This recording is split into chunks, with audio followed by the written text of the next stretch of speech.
Hello, hello, friends. You are listening to the We Rise Together podcast. This is a weekly podcast where 5 women have come together to help you and encourage you to living the best life that you could possibly live.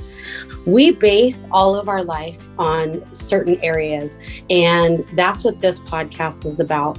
We hold each other up. We encourage ourselves and others in all the areas of life that need to be loved and taken care of. Areas like your finances and your faith, your family and your friends. We don't leave out fun, and we definitely don't leave out what we do for a living. So I hope you will join us every single week right here on this podcast. If you want to see us live, you can find us on YouTube. If you want to get to know us better and be a part of our community, please go over to Facebook. You can find the link in the description of this video. We have a Facebook group called We Rise Together, and we would love to have you join us in that group. So join us every single week right here. And don't forget, life is better when we rise together. Hey, friends. We are back again at We Rise Together podcast with Kari, Greta, Joanne, and myself, Kori. We're so happy to have you here. We are going to be talking about how spring cleaning is not just for your house. I truly believe that we have to spring clean our souls. I think that being cooped up all winter long in your house, on social media, watching TV, going in and out of, work day-to-day type of things, obviously gets to you. As my friend Greta just said, it's bad juju. So it is time. It's that time of year. The sun is kind of out. I mean, it's snowing here right now. For those of you that live in Eastern Washington, it's snowing. My friends here live in Canada, so clearly it's snowing there. They just live in the snow all year round. But anyways, it is time to get outside no matter what, breathe that fresh air and see what it does for you. And for me, one of the biggest things I think that comes to mind for spring cleaning for myself, besides my home, obviously, is recognizing that how I feel in the middle of wintertime or towards the end of wintertime when I'm getting the meh feeling has a lot to do with the fact that I need to go outside. Us 4 ladies, we take very good supplements. We take really good care of ourselves in that aspect that, we probably, still have all the vitamins that we need. But there's nothing like that natural vitamin D to change your spirit, to change your soul, to change your attitude. And just recognizing that you need that grounding effect of just going outside and putting your hands in the dirt, putting your feet on the ground. It helps a lot.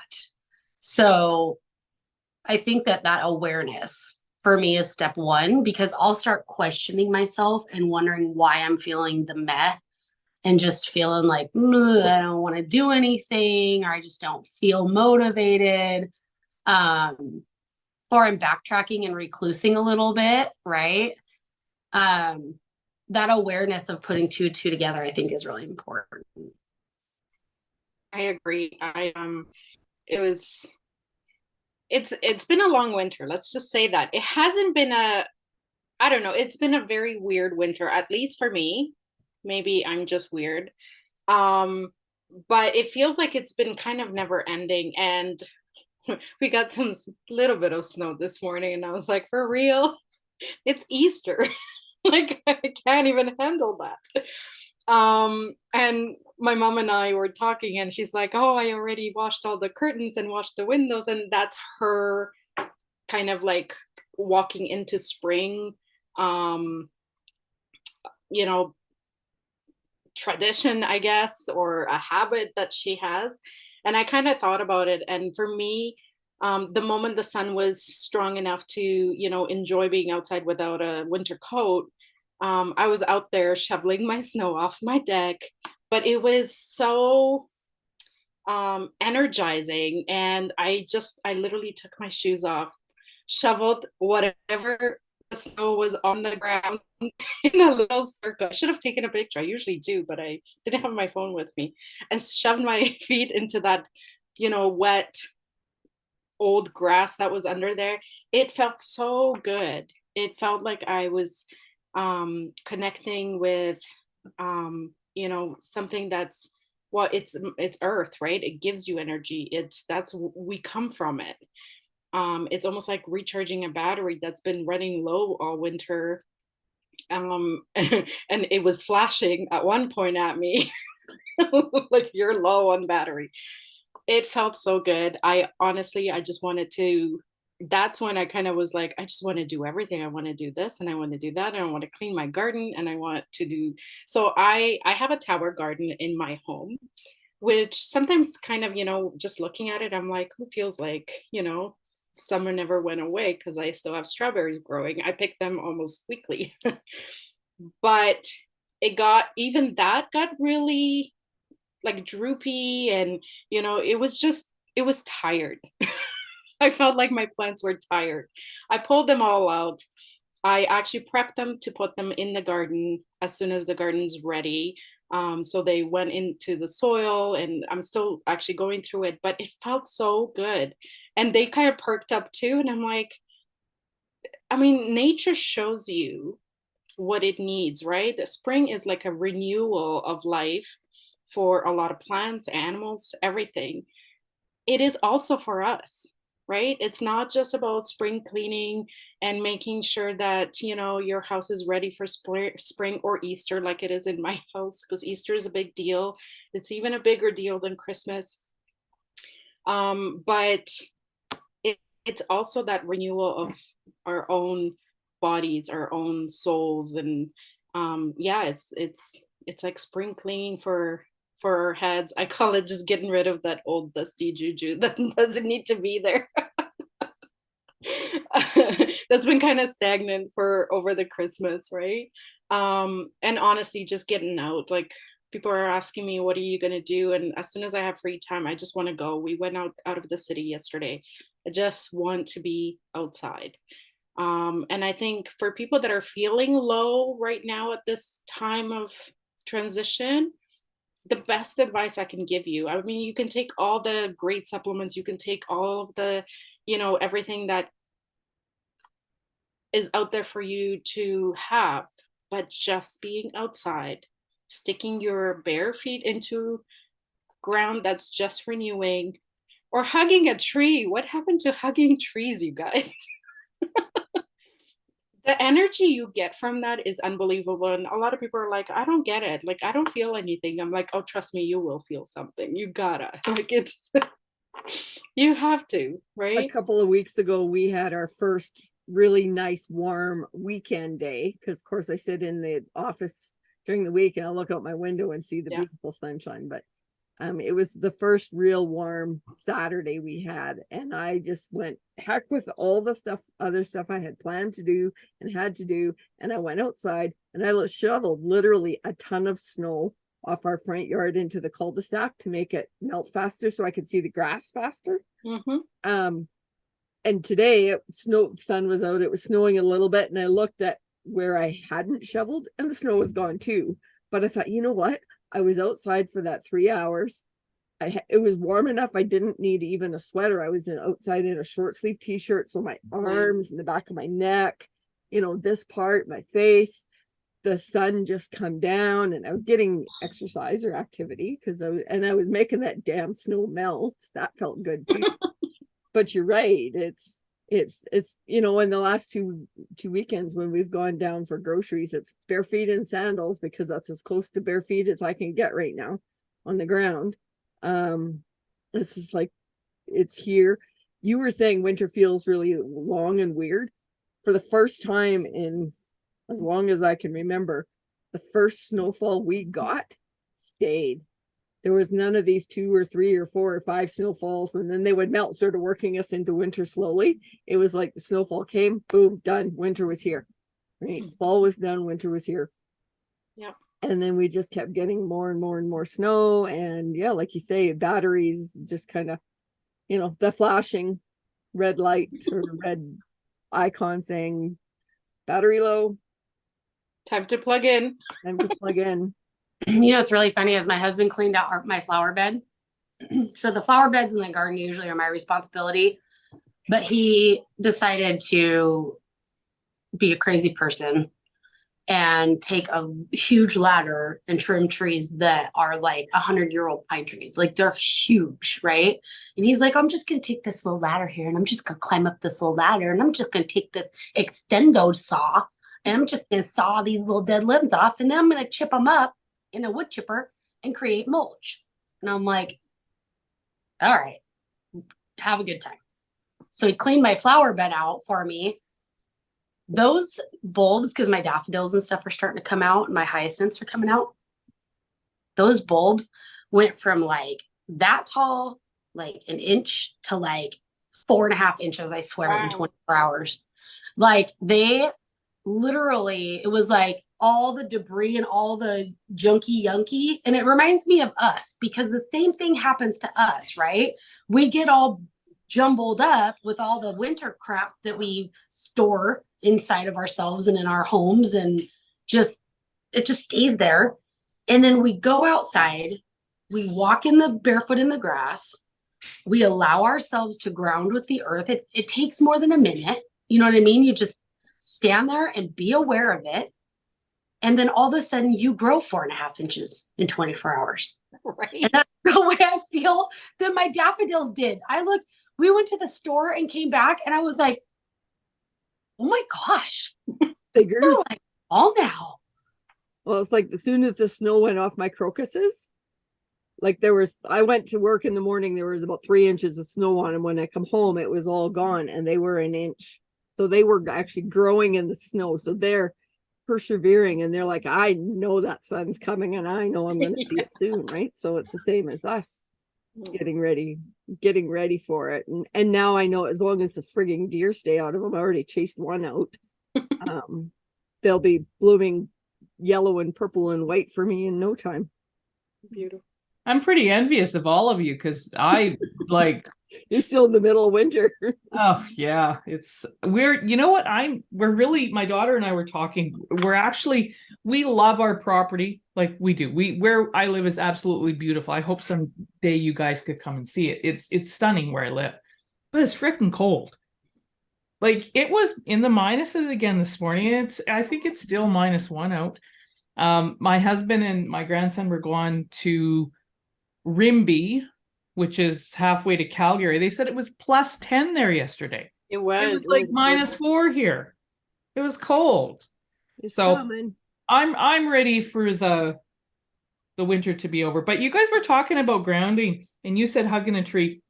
Have any of you ever what they call forest bathed? Have you heard of that? I've heard of it. I think so. I want to do it so bad. And at first I was like, well, what is it? Like, a bunch of hippies go out in the bush and get naked or something, right? Because you're like forest bathing. What's that? But it's literally where you go out and you ground yourself within nature in the forest with trees. That's basically what it is. But there's a lady, a couple hours from me that she used to be with YL and she does it all the time. She's actually a forest bathing practitioner or whatever. But so I was just curious if any of you had ever tried it because I really want to. Apparently, I did it all the time growing up as kids because there was a 5-acre lot across the road from us, and we played in it all the time. I mean, from the time the sun come up to wintertime, summertime didn't matter, right? We were always playing in there. Yeah, I feel like I'm in the woods all the time, so like I would have to know the difference of just being in the woods because I feel like when I'm in the mountains and we go hiking, like that's my preference of exercise is to go to the woods, go hiking, look and sit at and just take all of it internally into my body, right? And just sit with it. So I would have to know the difference of actual forest bathing versus I think there must be like maybe there's prayer with it. There's something I would assume there must be rituals maybe, or there's something to it. I just had wondered if any of you had ever done it. So, but yeah, I I sat mean, in I'm hot like, springs. Does that count? what's that?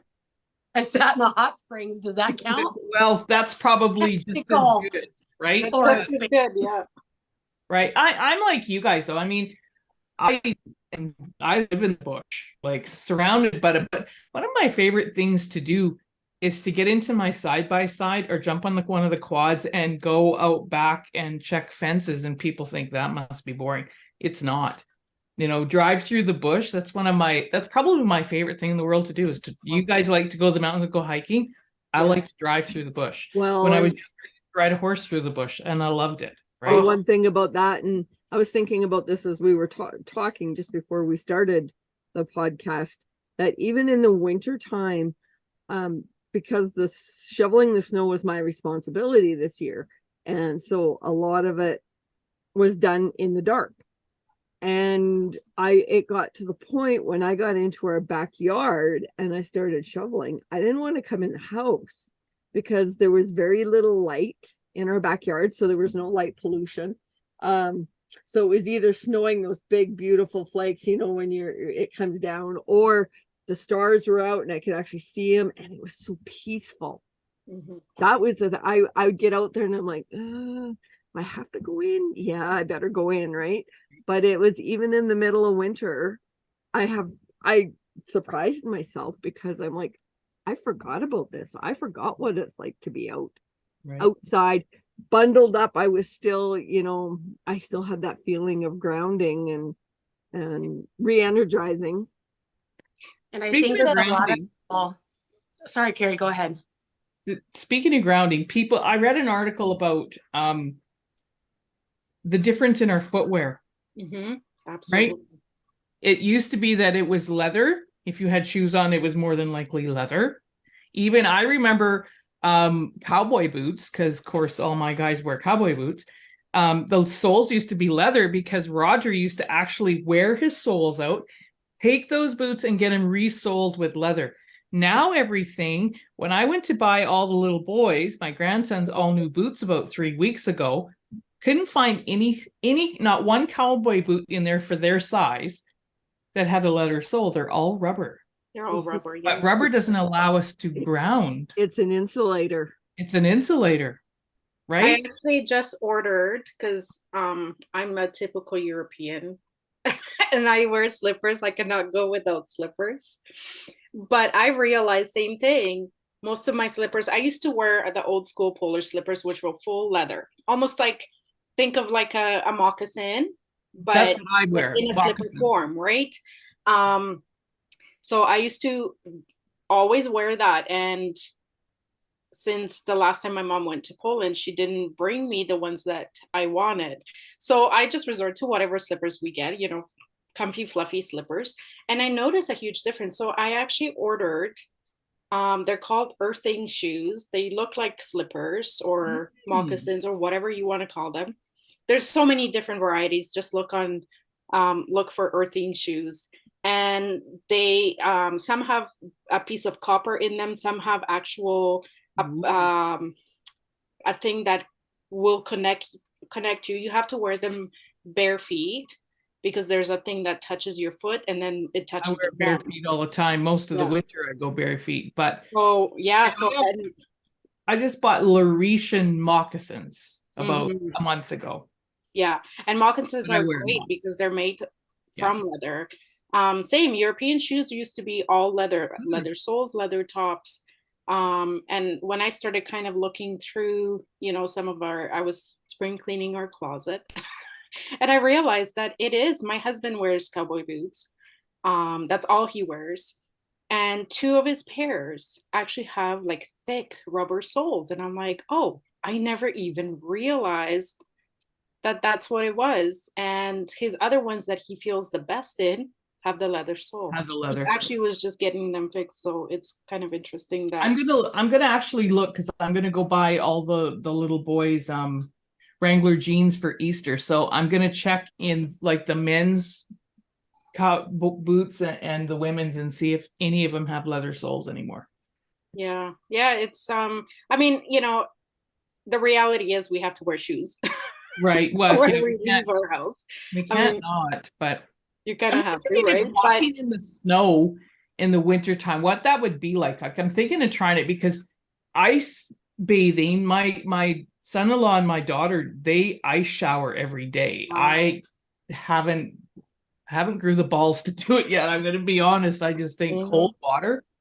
But I wonder what it would you still ground in the snow? Why wouldn't you, right? oh yeah, Earth. yeah. I might try. Yeah. Well, I don't know if I tried it like 40 below here, but I think I could tolerate it at -10. Honestly, when I shoveled a little bit of that snow, there was still snow on it. Like Yeah.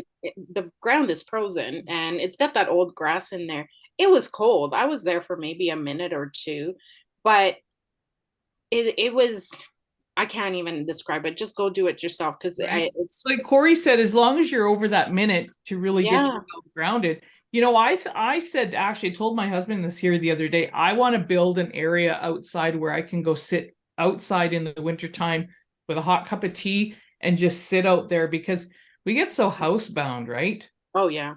I would be Fine. nice to buy one of those big blankets and make it like so you just wrapped yourself in a blanket and sat in your chair out there with your winter boots on. So you didn't, that's kind of a pain, is always putting on your big coveralls and going out. It's a lot of work. But if I was thinking, if I just had a big cozy quilt that I made into like a wraparound and put my winter boots on, right? That would be Just cool. find a spot on the south side of your house where the sun hits, and Yeah. same with right now. If you go on with the south side, you probably might find a little bit of grass next to your house or something where the snow is melted and it might be a little warmer.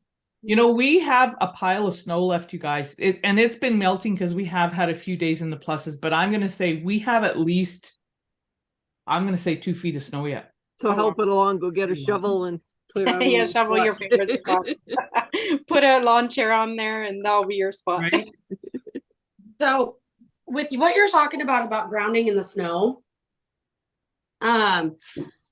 the reason that works so good, like the ice baths, you know what that does to you and why that works so well? My kids have told me, but I don't remember. So I just learned about this because of the way that our brains work, right? So it's really good for anybody that has anxiety that's listening to this podcast. For anybody that has anxiety that's listening to this podcast, if you don't want an ice bath, right? I haven't brought myself to that point. I don't know if I have the cojones for that, but I might be able to go out and stand in the snow, right? So what it does is it induces stress into your brain, right? So your brain is thinking, oh my gosh, oh my gosh, oh my gosh, oh my gosh, I'm so cold, I'm so cold. When's this going to end? When's this going to end? And you do it for as long as you possibly can stand it. Because when you're done, you come in and you instantly have that, the woosah, the release, the relief, and the anxiety leaves because you're literally tricking your body. Holding your breath does the same thing. So people that have anxiety really bad, if they hold their breath as long as they possibly can and their brain starts thinking they're never going to get a breath again, the minute that they release and breathe in, your body goes. Well, in ice baths too, it's a instant release of dopamine, I think, into your body. Yeah, it's something to do. Well, basically, the dopamine. It's trying to protect your body, so it lowers cortisol, increases dopamine, and I mean, it's all, there are scientific studies behind it all. When I was little, still growing up in Poland, we used to go down by the sea, technically for like, we had winter vacation and then summer vacation. And I remember, and I was small, I remember people like jumping into the sea that was like, you know, snow on the ground and people are jumping off of the deck into the sea. And I thought, it's insane. Like, but this has been a practice for hundreds and hundreds of years, especially in Europe. I mean, a lot of people in Russia used to do it for health benefits. There's actually a ton of health benefits. It actually works on your body to get rid of inflammation as well. Yeah. And grounding lowers inflammation in your body as well. The other thing they told me about the ice bathing is what it does. So they basically explained it to me is that we've had life just too freaking good. We haven't, for generations now, basically you think since the dirty 30s, which a lot of those that can actually fully remember the dirty 30s are really not alive anymore. Right? Because if you were born in 1930, you're 73. You don't probably remember, you're right. Anyway. No, you'd be 93 right now. 93, yeah. 93. We're only 7 years from 2030. Oh, I suppose okay. Anyway. Wait a minute. My mother-in-law was born in like 50s and she's like 70. Exactly. 90. Yeah. My friend Skimmo, he was born 1926 and he passed. Yeah, he was in his 90s. Anyway, through all these generations, we haven't had the struggle. We've never experienced true hardship. We haven't went through a world war. We haven't, things are effed up right now. I'm not going to lie. But what this apparently does is it helps you to actually be able to possibly endure a hardship, is what it was explained as well, which I was like, wow, okay, right? So I'm going to, when my bathroom's redone, and I have a little bit bigger of a shower right now, we're using the spare bathroom while our ensuite's done. And I just can't imagine not being able to get out of it in case I had to. Right? Because the shower is so small, there's nowhere to go. Why don't you just turn the water to warm? So, like my functional practitioner was really trying to get me to do the cold water baths, because A, for the inflammation, B, to reset my body for my sleeping patterns and everything else. It was going to work with that too. And I said, well, I'd be in there for about 10 minutes from the start. So that's how long it would take me to get in and to get out right by the time. And I said, will a cold shower work? He said, it's not the same. No. Because your body only gets those emerging, little hits. You need to have as much of your body exposed in the water at the same time for it to laughed. My son-in-law was out with me a couple of weekends ago and he was looking at my trough where my sheep were. And like, perfect. That would work. And he said, because what he said, if you're, like how Joe Rogan does it, is he fills it with ice and water every day. Like Evan said, I couldn't possibly afford to buy bags of ice all the time, but living in winter outside.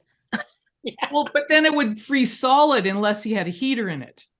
It would freeze solid here, Kori. It would be even too. Here. So that's what he said, is I should have a stock heater like that, because he felt the water. And then he said it would work, like it would be cold. And then he would just have to throw a couple bags of ice in it every day. So I think that's actually what he's going to do, and use a stock heater. Because the stock heater just basically keeps it from freezing solid. It's you still get ice chunks even with a stock heater sometimes, like depending upon how, at least we do with our stock heater, we get our water trough. But I was just gonna say, why don't you go just get in your water trough, Kari? That'll work. Well, I know one of the things that like my functional practitioner said they're doing, they found an old freezer that nobody was using. Yeah.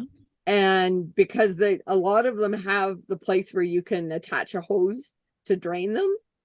So he said when it comes time to drain them, it's easy enough to do and clean it and everything else. But he said that's what him and his wife are using. I've actually just seen some on Amazon. They're the blow up. The blow up ones. It's like a big tube. So technically you go in and you kind of crouch down. So it won't work for a hot tub in the summer, but definitely. We have a cistern, where our water is held in a big cement cistern. And Kayleen and Evan said that our water is 10 times colder than their water at their house. They said, your water is cold. So I'm like, I don't think our water's freezing too, because we have a well. Yeah. So the colder that the ground is, the colder our water is. In the wintertime, our water's so good. It's like drinking out of a friggin' ice glacier stream. Like, it's so good. I pack water. I never, everybody I work with thinks I'm weird because I refuse to drink out of the Culligan water jugs. I tried that water because at first, when I first started there, I was like, I need something to drink, right? So I took my water bottle and I filled it up, and it started I started noticing a change in my body. Like I was always thirsty. Yep. I came home and told Devin, I was like, I feel like they put something in that water to make you continue to drink it because It's mineral deficient. That's what I'm always thirsty and my lips dry out to the point of cracking. Like I no can't calcium drink or it. magnesium in Culligan water. So I take our well water with me. I have a gallon water jug that I take every day to work, and I put it in the fridge and I drink our well water, and I get laughed at because they're like, we have water here. Why are you bringing water? I'm like, your guys' water is trash, Panda. Like, I'm sorry, but It I'm touching that stuff with a 10-foot pole. I was like, my water is freaking amazing. Like, I have the best. You're quenched. Like, your thirst is quenched when you drink a glass of water at my house. Just even think how long that Culligan water's probably sat in that freaking plastic bucket it comes in. People don't think about that. And I mean, I don't blame them when they live in the city and they have city water and it's not good. Like, I understand, but for God's sakes, put a little bit of pink Himalayan salt in that stuff. Right? Please. Every morning I put pink Himalayan salt in my first glass of water. Because, man, it is, I don't know, I can tell the difference, and maybe it's because my body's not used to it, but yeah. Well, I know that it doesn't have calcium and magnesium in it because when I do or anytime I have to do the desensitizing for either one of them with my naturopath, that's the water. She says you can have Culligan water or distilled water. She says because there is 0 magnesium and 0 calcium. no, thank you. I don't mineralized, yeah. And I mean, a lot of people are like, oh, but it's clean water, but it's missing all the things that you actually need, right? So you're just peeing out. Even the other thing that, I mean, it's missing all that stuff, but just think what else is missing? The actual energy of the earth by then. Like, just think of the different in frequency. You know, some people might not quite understand all of that, but they will if they keep listening to our podcast. The energy that would be in your well water and the higher frequency would be then something Culligan water with nothing in it that's basically dead that comes out of a plastic jug. Yeah. That's a totally different thing, right? And I bet you it's the same thing when I go to the mountains and you find a really high spring and the water is just like, you feel it. It's like crystal clear. And the moment you take a drink, a lot of people are like, oh, you shouldn't drink that. It's the best water to drink.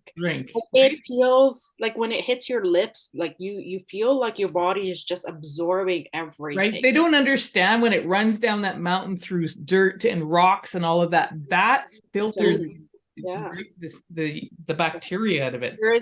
There's one hike that is one of my favorite hikes. It's not an easy hike, but I go there at least once a year, and just for the water, like just to get the spring water. And people don't. They look at me like I'm crazy because they're like, "You're gonna drink that?" And I'm filling up my whole bottle. You know that there's an actual map, and I don't know where she found it. My daughter found it. We were talking about this the other day. And it's a map of Alberta, and I would assume you can get one in Washington or BC or wherever, and it tells you where all the natural springs are. And there's actually one that's only about an hour from us. And Roger said it would be nothing to go fill up jugs there. And we were talking about then the plastic. I said, too bad we didn't have the old, you guys remember the old cream cans? I have. Still, do you have some? I have the old glass water bottles, the Culligan jugs. But I have the glass ones. Ooh. Wow. Right? If you could go to a natural spring, I mean, Kori, you wouldn't have to with your fantastic well water. Our well water is not, we have well water that we water our stock with. It's not the well is not producing enough water to do the house as well.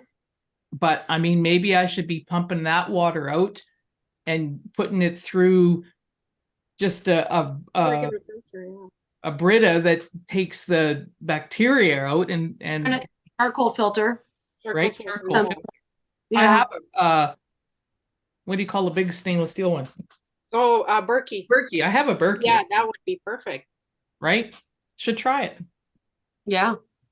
Our well is really good. We got really lucky with this place. We sit on, and there's like the groundwater at our property is unbelievable. You can't dig a hole on our property without the groundwater filling up. So we have a really good well, but we actually have 2 wells on our property, Wow, that's which awesome. is nice. But You know what happened to ours is we went to put a well house around it, and we had someone to come to dig for the foundation, and they dug too deep.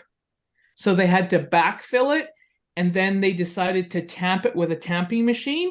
So we think what happened is when they tamped it, they filled in the perforations in the well because it's a perforated well. Like there's 2 different types of well. There's a perforated well or an actual drilled well where it's spun down a pipe, right? ours is perforated. Yeah. We're So learning a lot of our perforations wells. fell in. I live in the city, you guys. There's no chance for me to have a well. I'm coming to you for the water. Me too. Or We I'll have just a- be hiking a up place- 8 hours to get my spring water. Right, you should probably just move here, Greta. I'm gonna come pick you up, Greta, and then we're gonna go visit Kari. Sounds good. And then Kori. We have a place right out our back door here that is called the Goat Rocks. And it's one of those like great glacier springs. I mean, it's literally like a glacier water. Wow. And you have to ride a horse to get in there. But man, gorgeous, beautiful, like the most crisp, clean, beautiful. And Devin rode his horse in there here probably 5 or 6 years ago, rode his horse into there with a bunch of guys, and they're all taking water bottles that have the filters on them, you know. And Devin's like got an old school canteen, and he's just like throwing his canteen up, and they're like, you're not gonna filter that? He's like, no, this is like straight, like the glacier is right there, like it's right there. You don't get any cleaner than that. Like there's no dead animals, there's no, like, you're not worried about anything. It's right there. There's no beaver dams, no nothing on the. It's too high for beavers, way too high. The brainwashing that we've been fed to buy water, right? Right. Don't even Right. get Well, where I grew up, our water came from a glacier. Well, and the river that they take the water from still comes from a glacier, but now it's being 20 years ago, 25 years ago, they put a water treatment system on it, right? Or whatever. And now they add all the stuff to clean the water. I used to drink out of a hose as a kid. it was- Okay. Like, Our water too. growing up was just amazing. I mean, it might as well have been well water because it was Yeah. just basically straight from the river into the pipes. right. That's amazing. So it cracks did- me up. Like I played outside all day long, and the only thing I had to drink was either my hose or the neighbor's hose. right. There was no coming in the house and getting me a Gatorade. Like that shit didn't fly. Like my mom was like, well, if you're coming in, you're gonna clean the house. And I'm like, I'm Right. not coming in. I'll go down to Amanda's and drink out of her backyard. Like, I don't care. I'm not, you won't see me till the street lights come on. Like that's the way that it was. Yep. So yeah. Well, we had to go to somebody's house even to get to the garden hose because we were playing in that wooded area, but it was like a garden hose, right? And we learned pretty quick that when you turned on, you let it run for a few minutes because the water in the hose was pretty freaking hot in the middle of summer. But I think back in the day, our bodies were hydrated enough that we didn't have to drink Mhm. all day long, every day.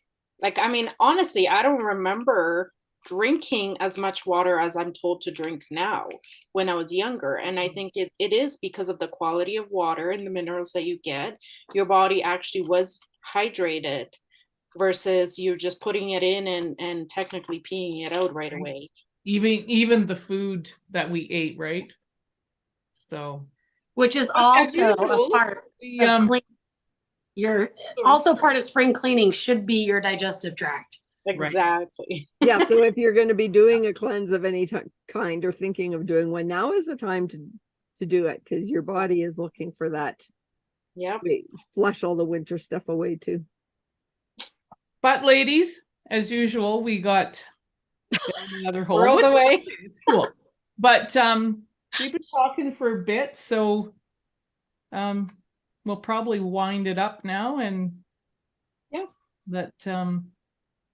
let us get on with our day. It's always so much fun to talk though and gab about things that are just kind of like, I like talking about this kind of stuff, right? So, but anyway, yeah, we're gonna wind it up and join us again next week on We Rise Together. Thanks. Bye. Bye. Well, that's a wrap for this episode. We are so grateful you joined us as we discuss our experiences on our life's paths. Our vision, no matter where you are in your life path, is to add value to your life by sharing ours. You can find more incredible resources in our We Rise Together Facebook group. We'll leave the link posted in the show notes at the bottom. And until next time, we appreciate you, and remember, we rise together.